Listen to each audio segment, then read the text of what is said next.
Contact a Family is a UK charity providing information and support to families with disabled children, whatever their disability. Some families have children with very rare conditions.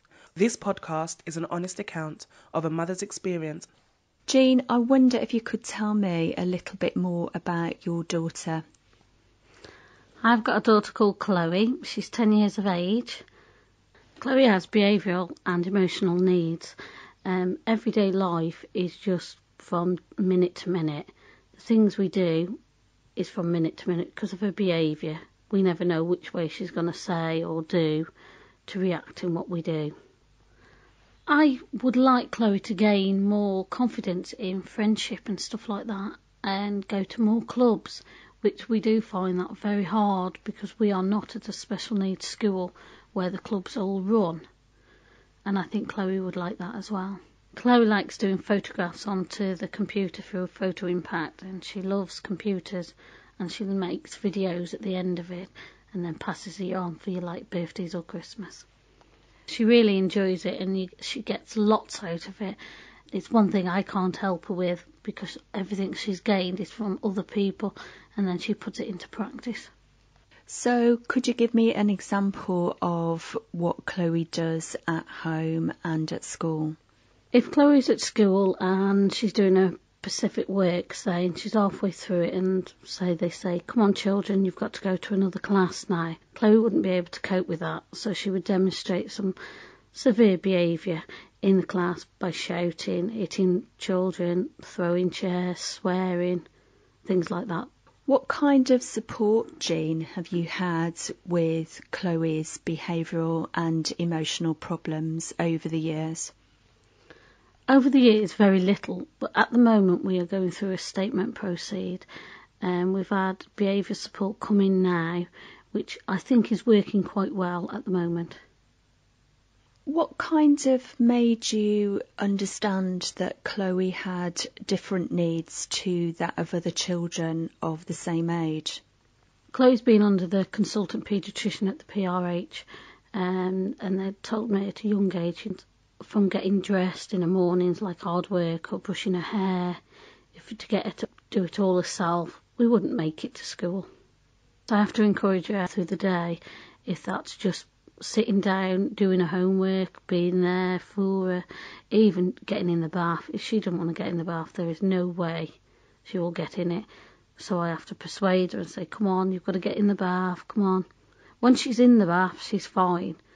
And then we start again, getting out the bath, argument, I don't want to get out the bath, and the water be even stone cold. Is there anything else that you have to do, perhaps different to a child of the same age? Yeah, Chloe wouldn't be able to go outside and play like all the rest of the kids in the street where they'd be playing tick or ball game or riding their bike. She will be starting secondary school and she's only just starting to go on a bus. Just to sit down on the bus and get from A to B is, from her point of view, a struggle. I wonder, Jean, what it's like actually not having a diagnosis for Chloe right now. Hitting your head up a brick wall. Because you just think that, there's something there, but you can't pinpoint it. And you're talking to professionals, doctors, until they agree with you, you're just going from year to year to year to year with it all. To try and access anything, they say, what's your child's condition? If you haven't got that, you have to go through the referrals through the consultant paediatricians or the GP. If they close your case, say they've seen them once, you have to go through the whole process, and that could take 12 to 18 months to see a psychologist, psychiatrist or anybody else in that line.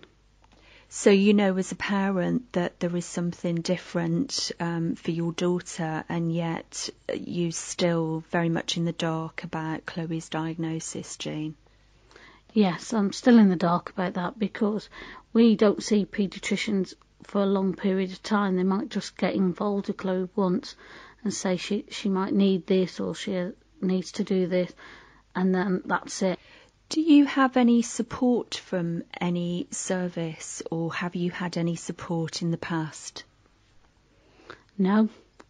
Social services, because she's not at a special needs school, they won't support that. She's in a mainstream, and that's where I would like her to stay if possible. What kind of support have you had from Contact a Family, if any? Yeah, I've had a lady come out. She's been out and helped me fill in my DLA for a tribunal, which I got turned down last year. I've got it reinstated at a higher level, and for 2 years. We got the back payment for 12 months out of that. She's got me the family fund application form to fill in for a grant. We successfully filled that in, and we got a laptop and £250 towards accessories to do with the computer. What advice would you give to any other family, Jean, that perhaps would find themselves in a similar situation to you? To get in touch with Contact a Family, because they have been very supportive in my case, and I would assume they would with anybody else's. The Contact a Family helpline can provide information and support on many of the issues raised in this podcast. The advisors on our freephone helpline can assist with issues around benefits entitlement, navigating the NHS, and issues around education. We can also locate local and national support groups, provide medical information, and link parents whose children have rare disorders. In addition, we provide a wide range of publications.